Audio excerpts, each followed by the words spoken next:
Today we're going to talk about Bell palsy. Bell's palsy affects not only humans, but it can also affect animals as well. Bell's palsy is something that is actually fairly ubiquitous, no matter where you live or what profession you're involved in.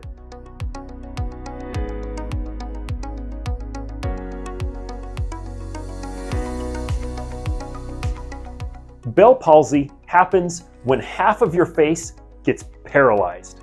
It's called a unilateral facial paralysis, and it happens because your seventh cranial nerve, the nerve that's responsible for the muscles of facial expression, gets either inflamed or damaged.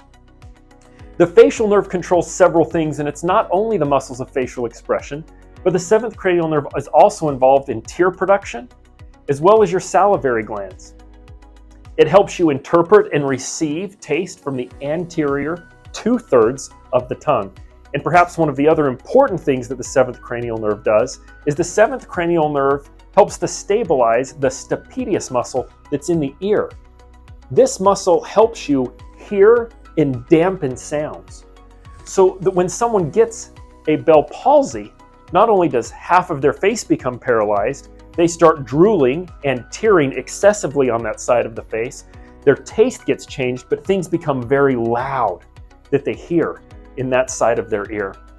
So what causes a Bell palsy to happen? Bell palsy is typically thought to be secondary to a compression of the nerve, the seventh cranial nerve itself, or an inflammation of that nerve. This can happen from a viral cause. Someone gets an infection, or perhaps the reemergence of an infection that they've had in the past, like chickenpox, or even the virus that causes cold sores. It can be idiopathic, meaning it just occurs. In fact, there's been some cases where people have been exposed to high, cold wind blasts on just one side of their face and afterwards end up having a Bell palsy on that side. The other thing that can cause it, which we really need to make sure we look at as neurologists, is whether or not you have a nerve sheath tumor.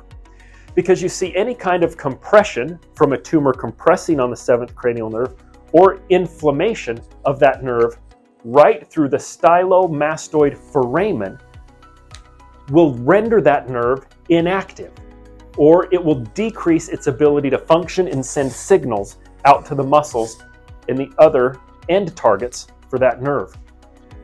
The stylomastoid foramen is a very, very tiny hole that nerve comes out through the skull to access the rest of the face.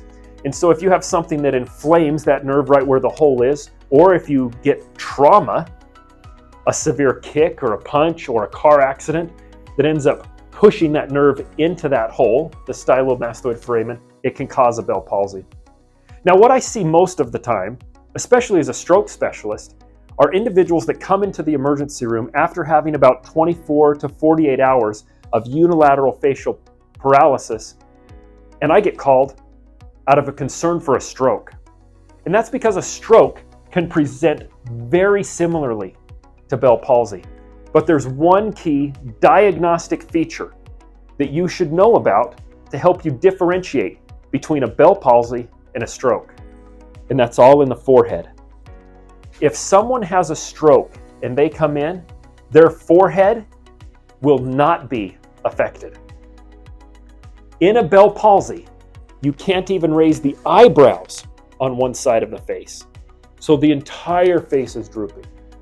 In a stroke, it only affects the lower part of the face.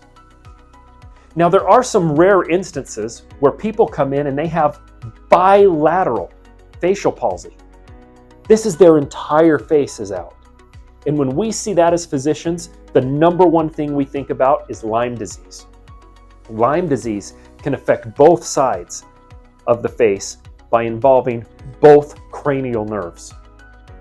Well, what are the risk factors? What are some things that may increase my risk of getting a Bell palsy? Obesity, hypertension, type 2 diabetes, and pregnancy. All of these have been associated in long-term studies to have an increased risk of you getting a Bell palsy. If someone has a Bell palsy, well, what do we do to treat it? Well, the first thing that you need to do is you need to protect your eye. Having a facial palsy on one side means that you can't close your eyelid all the way. Your eye will not close. your mouth remains open, and you have drooling that comes out, hypersalivation on that side.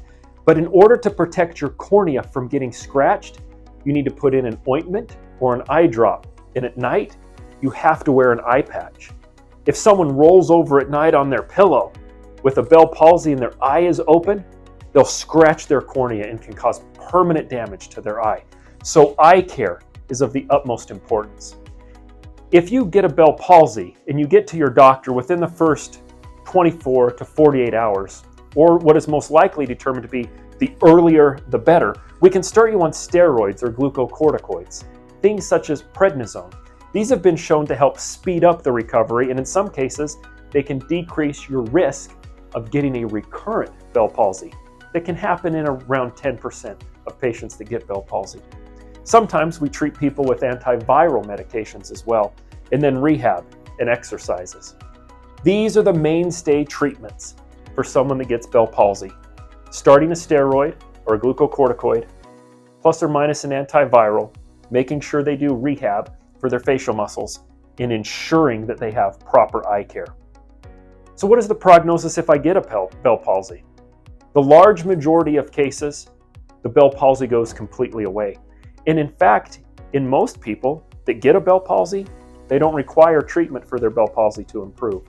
And in some cases, people will never fully recover, and they'll have a persistent facial paralysis on one side of their face for the rest of their life. This is Bell palsy.